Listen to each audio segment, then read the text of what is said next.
Hi hello வணக்கம் மக்களே. Rose செடி வளர்க்குறவங்களுக்கு பெருந்தொல்லையா இந்த இலை சுருங்களும் மொட்டுக்கார்களும் இருக்குங்க. அதுக்கு ஒரு அருமையான தீர்வு என்னன்னு பாத்தீங்கன்னா, இந்த மருந்து கொடுத்தீங்கன்னா சூப்பரா ஒர்க் ஆகுங்க. அப்படி என்னடா மருந்து இது அப்படின்னு கேட்டீங்கன்னா, அதை பத்தி தான் ஃபுல்லா பார்க்க போறோம். மறக்காம ஃபுல் வீடியோ வாட்ச் பண்ணுங்க. அப்படியே உங்க ஃப்ரெண்ட்ஸுக்கு இந்த வீடியோ ஷேர் பண்ணிட்டு மறக்காம இந்த வீடியோக்கு ஒரு லைக்கும் போட்டுருங்க. ரோஸ் செடி வளர்க்குறவங்களுக்கு முக்கியமான பிரச்சனையா இது இருக்குங்க. கண்டிப்பா எல்லாருமே இதை ஃபேஸ் பண்ணிருப்பீங்க.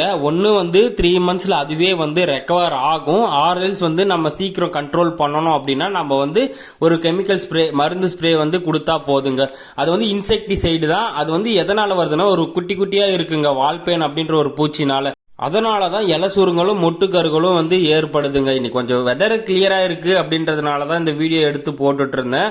இது கொஞ்சம் 2 நாளைக்கு முன்னாடியே ரெக்கார்ட் பண்ண வீடியோ தான். சரி வாங்க, நம்ம இப்ப என்னென்ன மருந்தெல்லாம் எப்படி யூஸ் பண்ணலாம், எவ்வளவு லிட்டருக்கு எவ்வளவு எம்எல் மிக்ஸ் பண்ணணும் அப்படின்றத பத்தி கொஞ்சம் பார்க்கலாம். இந்த மருந்தெல்லாம் கொஞ்சம் காஸ்ட் கூடயும், நான் ரோஸ் செடி மல்லி செடியில வச்சிருக்கிறதுனால நான் இது யூஸ் பண்றேன். நீங்களும் அதுக்கு தகுந்த மாதிரி காஸ்ட் இருக்கிற மாதிரி தான் வாங்கி கூட ஸ்ப்ரே பண்ணிக்கலாம்.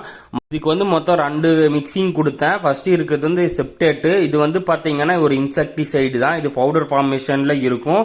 இது பாத்தீங்கன்னா 10 லிட்டருக்கு 25 கிராம் யூஸ் பண்ணணும். இது டோட்டலா 100 கிராம் பாக்கெட்டு 40 லிட்டருக்கு 100 கிராம் இருக்கு. இப்போ நெக்ஸ்ட் பாத்தீங்கன்னா நம்ம ஏற்கனவே யூஸ் பண்ணிட்டு இருந்தது தான். இது என்னன்னு பாத்தீங்கன்னா கிரேசியா தான். இது ஷின்வா அப்படின்ற வேற ஒரு நேம்லயே இருக்கு. இதனோட மெயின் கெமிக்கல் காம்பனன்ட் என்னன்னு பாத்தீங்கன்னா ஃப்ளூக்ஸாமெட்டமைட் தான். இது பாத்தீங்கன்னா 10 லிட்டருக்கு பாத்தீங்கன்னா 10 ml யூஸ் பண்ணா போதும். 1 லிட்டருக்கு 1 ml யூஸ் பண்ணணும். இதெல்லாம் ரொம்ப பவர்ஃபுல்லான மருந்து. இது யூஸ் பண்ணும்போது நீங்க கிளவுஸ், வாய்க்கு மாஸ்க் எல்லாம் போட்டுக்கணும்.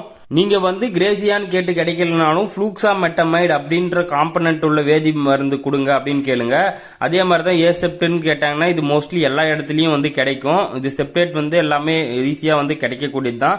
கிரேசியா மட்டும்தான் கொஞ்சம் காஸ்ட்லி. மற்றபடி இது இன்னொரு இன்செக்டிசைடு கம்மி தான் அது ரேட்டு.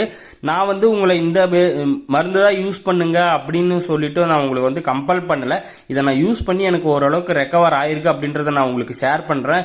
இல்ல வேற மெத்தட்ஸ்லயே நான் ஃபாலோ பண்ணி எனக்கு ஒர்க் ஆச்சுன்னு நீங்க சக்சஸ் பண்ணிருந்தீங்கன்னா அதை மறக்காம கண்டிப்பா கமெண்ட்ல ஷேர் பண்ணுங்க. முடிஞ்ச அளவுக்கு நான் மத்தவங்களுக்கும் எடுத்து சொல்றேன். ஏன்னா எல்லாமே ஒரு ஜிகே தாங்க. ஒரு வேளை இப்படி ஃபாலோ பண்ணா இதை இருக்கு, இப்படி ஃபாலோ பண்ணா இப்படி இருக்குன்னு மற்றவங்களும் ஈஸியா தெரிஞ்சுப்பாங்க. அதனாலதான் முடிஞ்ச அளவுக்கு நான் எல்லாமே வீடியோல ஷேர் பண்றேன். உங்களுக்கு இந்த வீடியோ பிடிச்சிருந்துச்சுன்னா மறக்காம இந்த வீடியோக்கு ஒரு லைக் போடுங்க. முடிஞ்ச அளவுக்கு உங்க ஃப்ரெண்ட்ஸுக்கு ஷேர் பண்ணுங்க. புதுசா நீங்க நம்ம சேனலை பாக்குறீங்க அப்படின்னா மறக்காம சேனலை சப்ஸ்கிரைப் பண்ணி வச்சுக்கோங்க. அப்படியே லைக் போட மட்டும் மறந்துடாதீங்க.